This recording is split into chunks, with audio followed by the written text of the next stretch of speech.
Hi friends, I am Sam Levy with the CCO, transforming college students to transform the world. And I am here, as always, with Byron Borger of Hearts and Minds Books to bring you 3 books from Hearts and Minds. Byron, how are you?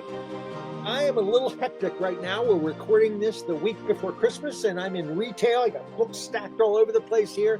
We're mailing out books fast and furious.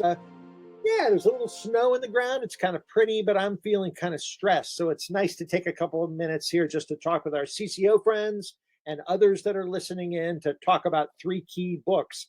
I love doing this, so thanks for hosting it, Sam. Absolutely. And hopefully you listeners, as this drops in the midst of the Christmas season, hopefully you are the opposite of stress, but able to relax and enjoy some time with family or friends, eat some good food, some good cookies, drink some eggnog, listen to some good music. And but even if you are stressed, we're glad that you're listening with us today. Byron, why don't you tell us where we're going today? Well, in the last episode, if you didn't listen to it, we talked a little bit about going home for the holidays, about hospitality as a ministry, profound work on hospitality, even the nature of families, did a book on wine. So that was kind of fun. In this one, I'm going to follow up the 12 days of Christmas. I love the church calendar because you have this whole season of Advent, of longing and waiting to get out of exile, to hope for the restoration that's to come. It's almost like Lent leads up to Easter, Advent leads up to Christmas, and we're somber and then break into celebration. So don't take your trees down because you got the whole Christmas tide season, what some people think of as the 12 days of Christmas. We have that stupid song about, lords of dancing and all that crap. But man, the 12 days of Christmas is a season of celebration and honoring the incarnation. And you hear the great Shakespeare play, Twelfth Night, the 12 days of Christmas. Well, after the 12 days of Christmas, it culminates in what some people in the church calendar, highbrow Episcopals and others, call Epiphany. And Epiphany is a holiday, it seems to me, that ought to be really up there, but we often kind of forget about it. We're trying to come out of Christmas and we're taking our tree down and we don't even know what day it is it the 12th night yet or not? And we sort of forget about Epiphany too often. So I want to tell you some books about Epiphany. Epiphany is that time when God's glory is most revealed. You have that great passage about his glory and his light. Think of the prologue of John. And the light comes into the darkness can't put it out, and the glory is seen by everybody. Well, that's sort of the theme, the light theme of Epiphany, when Christ's glory becomes known. And that happens most supremely during the incarnation. I mean, the shepherd guys, the night of the birth, say glory shone all around, right? God's heaviness, God's weight, peace on earth, his glory, his presence is now with us. So the glory theme that we have picking up in the Old Testament begins to be manifested when Jesus, the one who is full of glory and light, hits the scene as a baby.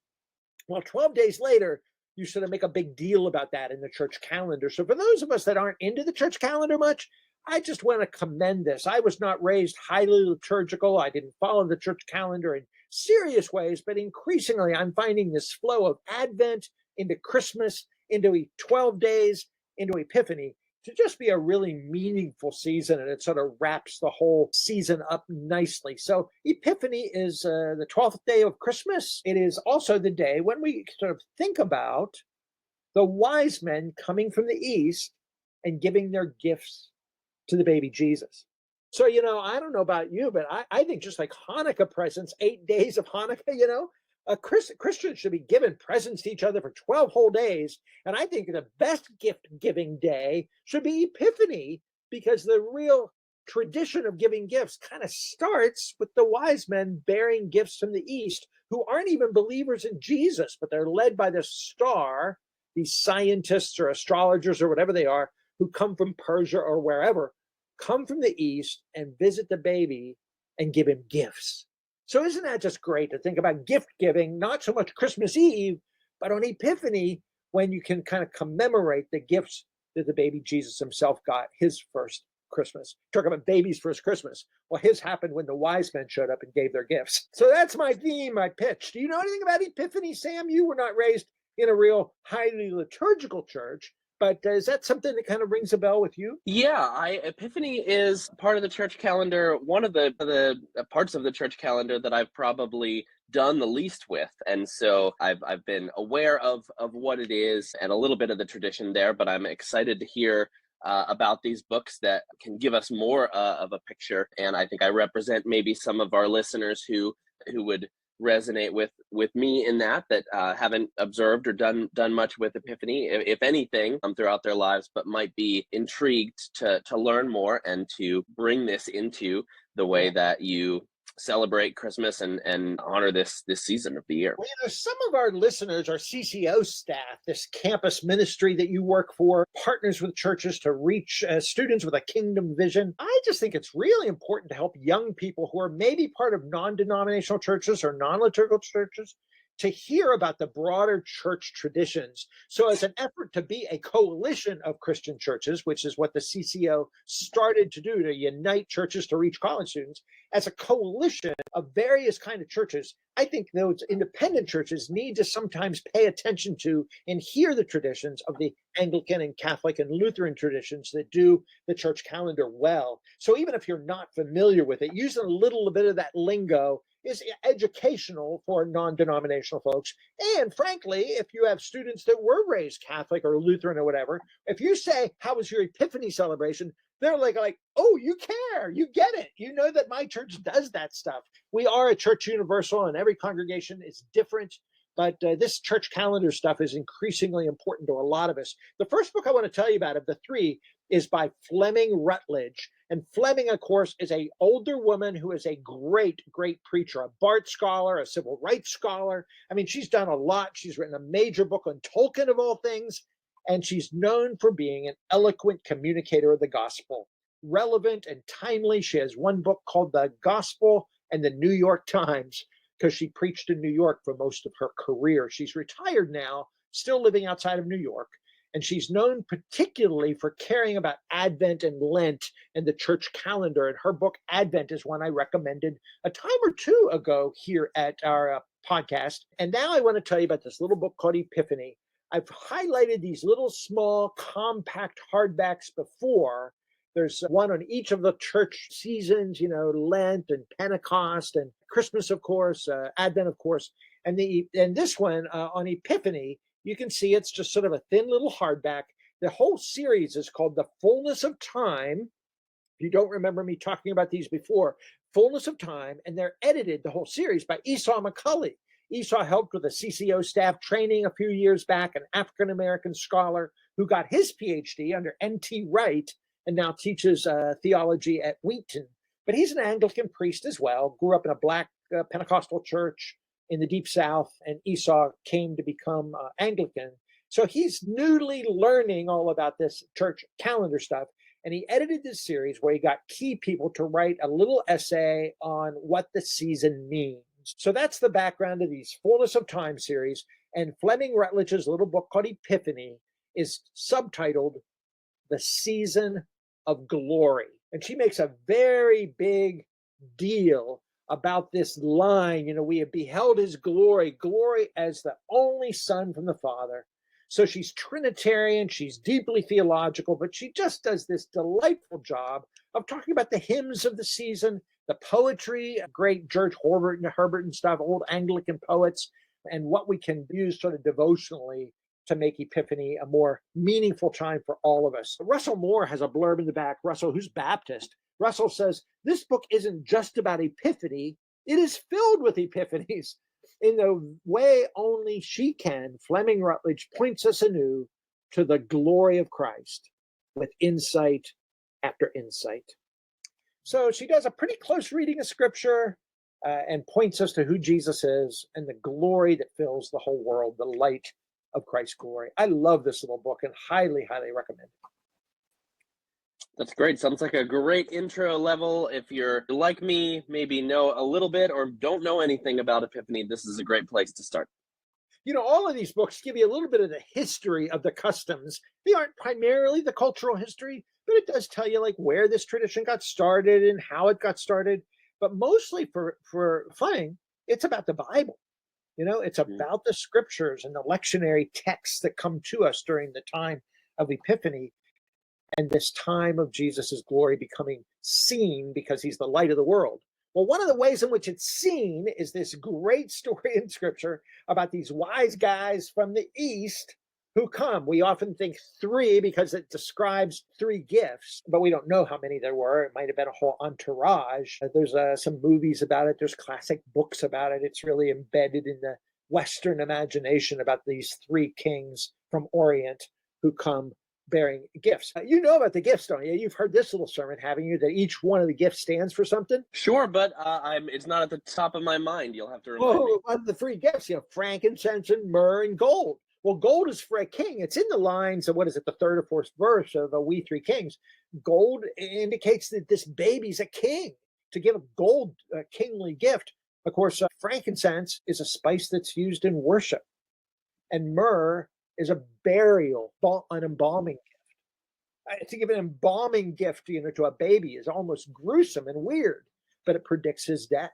And so you realize he's the king, he's the Lord to be worshipped as God and divine, and he's going to lay his life down as a sacrifice for many. So these three gifts that these guys from the East serendipitously brought to the baby must have been perplexing to Mary and Joseph. But what a story that is. And that's when, again, the light comes in. It's an interesting idea, too, if I can just preach a second here, about what it means that the light is being seen amongst the peoples throughout the globe. There's a certain sort of expansiveness to the gospel. And of course, this is Jesus' very first sermon in Luke 4, where he tells some stories after the main Jubilee text in Luke 4. He illustrates it by talking about two or three stories from the Old Testament when non-Jews are invited into the covenant and are praised for their faithfulness, even though they're outside the covenant community. And that's when they wanted to kill Jesus, because to this day, some don't want to hear this, that people outside the bounds of our own people, our own tribe, somehow have some religious insight going on. And this is exactly the point of Epiphany, of who Jesus is in his glory, but that it's so big and so persuasive that the light shines even outside the covenant community. And so these Persian kings come from far away, Zoroastrians or whatever religion they would have had, recognizing the lordship of Jesus, the divinity of Jesus, and the death of Jesus. So, man, I love that story and all that it implies about global mission and interfaith conversations and the big, broad trajectory of God making all things new and inviting everyone into the table. Well, anyway, one story that gets at that is a children's book, and I love this children's book. It is called Home by Another Way, a Christmas story. In fact, it's an Epiphany story, and it's by the great Barbara Brown Taylor. Barbara Brown Taylor is an Episcopal preacher, a memoirist, a writer. She's a heck of a good writer and a really great preacher, and her collections of sermons are really inspiring. A thoughtful thinker, can turn a phrase, clever. And it's an old collection of sermons of hers, years and years old, called Home by Another Way and Other Sermons. And that is her Epiphany sermon, Home by Another Way, and then other sermons. Well, somebody took that sermon from Home by Another Way and said, let's turn it into a children's book. And so this children's book is actually the text of a sermon, abridged and adjusted for children, but a sermon preached by Barbara Brown Taylor on an Epiphany Sunday years ago. The illustrations are by Melody Cataldo, and man, are they beautiful. It's real conventional artwork, oil paintings, really pretty traditional pictures here. If anybody's listening, you can't see it, but if you're watching on YouTube, maybe you can check this out. You can just see some of the glorious oil paintings and landscapes. Here's the entourage of wise guys looking at their map, and they bring in their gifts. It's just a grand, grand collection of pictures. But here's the deal. Part of this theme that we haven't talked about yet is that the wise men came, and everybody knows what happens. They go to King Herod. Herod says, I hear there's a new king in town. I want to worship that king. And he's lying, because what he wants to do is come and kill him. While the wise men have a discernment from the Holy Spirit of God, there again, an interesting thing. The text tells us that God speaks to these outsiders and tells them, don't do it. Go home by another way. And so the birth of Jesus begins days into his infancy with an act of civil disobedience that saves his life.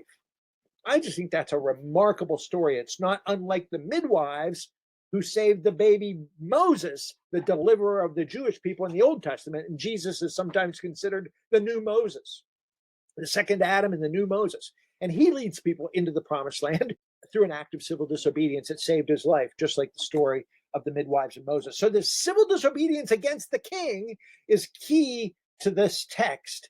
And Home by Another Way tells the story of how these three kings were not going to collude with the empire that wanted to kill the baby Jesus and refused to be complicit and tell Herod where baby Jesus was. Of course, Herod finds out, and Mary and Joseph have to flee to Egypt and become undocumented refugees in a foreign land. As we think about immigration policy these days, right here in our Christmas story is this great text of civil disobedience against the government that wants to kill the baby, and then the baby becoming a refugee in Egypt for a couple of years with Mary and Joseph as they go home by another way themselves. So isn't that just an amazing story? There's so much packed in here, and it's a text that you want to know about. Home by Another Way, beautiful children's book, well told, just a basic story of retelling the three kings. And you don't even have to sing We Three Kings of Orient are, but you can put that song on and it will go along with this children's book real well. I love that, and obviously a great book to get if you have kids in your home or if you spend time with kids. But I'd like to say that you're never too old for picture books, and especially with some great art in there. And clearly the story that's told there is anything but childish. Well, I want to tell another children's book here, and this is illustrated almost as beautifully as any children's book I know for the season of a holiday, and it is called The Third Gift. It is by an Asian artist named Linda Sue Park, and she has won some other awards, a Newbery medalist for a book she did years ago. And this book is a fictional read, but it just strikes me as a perfect thing during the Gift of the Magi season. The Third Gift is illustrated by Bagnum Ibatawalane. I don't even know how to say his name, but you can see the name there. Bagram Ibatawalane, a Russian illustrator. And this is fine art, really graphically, beautifully illustrated. I'll show a picture here if I can, that'll just sort of give you the nice, well done art. It's got hues that are tan and illustrated with great sort of verve, capturing the markets of the Middle East and the headdresses of these guys in the Middle East in those years, and the tents when they're going to look at their robes. And here's another just kind of story picture that you can see. What this story is about, it's about a little boy. And in this story, the boy has been doing this work as boys do in that culture over the years of looking at trees and picking the particular tree that can give a certain kind of sap. The sap, they call it a tear. It's shaped like a tear. It's a resin, that comes from this tree. And this boy's learned this craft, this art from his father. And he's looking for these pearls that almost look like tears that they sell in the marketplace. And this is sort of a turning point for this kid's career, because he's found a particular resin, a particular tear, a particular glob from this tree that is a perfect tear shape, that is a perfect size. And in the marketplace, he goes to try to sell it. And guess who he meets there? But these three Persian travelers that come to the market, and they have their unique reasons for wanting to purchase this particular glob of a certain spice. I'm not going to say which it is, but you can gather it's not gold, it's the frankincense or the myrrh. And that wise men are buying this gift from this kid in the marketplace so they can then deliver it as magi to the baby Jesus. It ends up, it's just a beautifully illustrated story with their camels and stuff as they make their way, after buying it from this child, to the baby Jesus. The story is not primarily about the baby Jesus or the wise men delivering the gifts. That's the very last page, and it's evocative and sort of dark in the cave there and the light shining. And that's the end. So it isn't much about Jesus, but it's this backstory, a playful, imaginative story of this boy and his learning to get this incense from this tree and then taking it to the marketplace and meeting these international travelers who buy the thing from him, the third gift. What a great story it is. It's a lovely, lovely book. It's beautifully done. It reads well out loud, and it puts you right into the first century marketplaces of the Middle Eastern Palestinian village where this begins to happen. And then the wise men are on their way to the baby Jesus. Isn't that cool? The Third Gift by Linda Sue Park. Fantastic. Well, there you got 3 books. A little theological one by Flemming Rutledge that tells you why Epiphany is important and the glory of God that shines all around. You have the Barbara Brown Taylor sermon, Go Home by Another Way, the story of the wise men and their encounters with Herod and all the drama of that. And then you have this very imaginative story about a boy that produces myrrh and sells it in the marketplace to the wise men as they're traveling through. Just 3 great stories to use as we think to extend the 12 days of Christmas to the coming of Jesus, the wise men, and the celebration of Epiphany. That's great. Great tools, whether you are looking to supplement the way that you celebrate Epiphany already or want to learn more and engage in this practice this year or in the future. So thank you for sharing, Byron, and we thank our listeners, of course, for listening, for tuning in. If you would like to place an order at 20% off these 3 books, the first link in the episode description will take you to the order form. Make sure to like and share this episode wherever you listen. Tell your friends about us. We'd love to hear from you. Contact either one of us or both of us and read these books. Share what you think in the comments or in an email to us or with your friends. And so for Byron, Hearts and Minds Books, and the CCO, this has been another episode of the 3 Books from Hearts and Minds podcast.